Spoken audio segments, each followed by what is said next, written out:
কিছুতেই হতে পারে না। এই এতগুলো নাড়ুটোক্তি সব নির্দাদা একা খাবে? এটা কিছুতেই হতে পারে না। একদম ঠিক, এটা কিছুতেই হতে পারে না। এদিকে আয়। হ্যাঁ এলাম। ওই বাটি দুটো নিয়ে, হ্যাঁ বাটি দুটো কটা আছে দিয়ে 3 ভাগে ভাগ কর। 3 ভাগ, চল। আরে আমার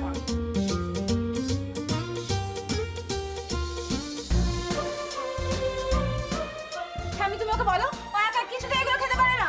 তুমি কি মুশকিল! আরে এইসব তো তোদের কত আমি বানিয়ে দিয়েছি, নাড়ু তক্তি সব। এবার ছেলেটা বিদেশ থেকে এতদিন পরে ফিরেছে, ওকে একটু শান্তিতে খেতে দে না। ও দাদু ভাই, ও এসে গেছে বলে তুমি ওর দলে চলে গেলে? হ্যাঁ, আরে আমরা তোমার এই পার্সিয়ালিটি মানবো না, মানবো না, মানবো না, মানবো না। ঠিক আছে, দিচ্ছি। হ্যাঁ, গুড বয়। ধরো তো, এটা তো। হ্যাঁ, এটা তোর ভাগ, এটা তোর ভাগ। মানে মাত্র আধ ঘন্টা? হ্যাঁ, আধ ঘন্টা। আর দেবে তো, আর কটা ঠিক হচ্ছে না কিন্তু। তারা এই ঠিক আছে, যাও। আর কটা দে। আর পাচ্ছি না। ও কিপটে কোথাকার, কিপটে নাম্বার 1। তবে রে, এই বুঝে বলে।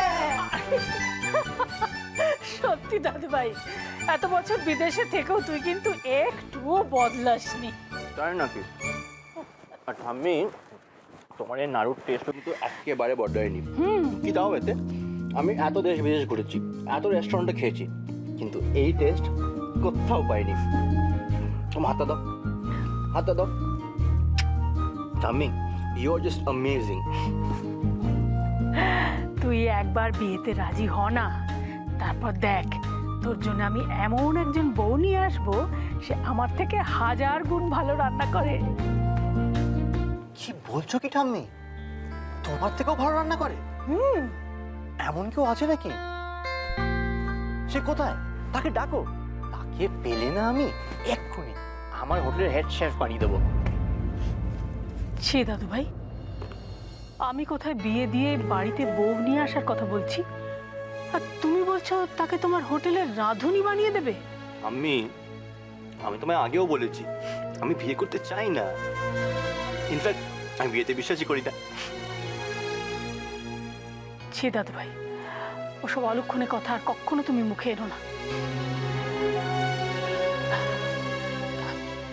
শোনো দাদু ভাই, তোমাকে চুপি চুপি একটা কথা বলে রাখি, আমি তোমার বিয়ে ঠিক করে ফেলেছি।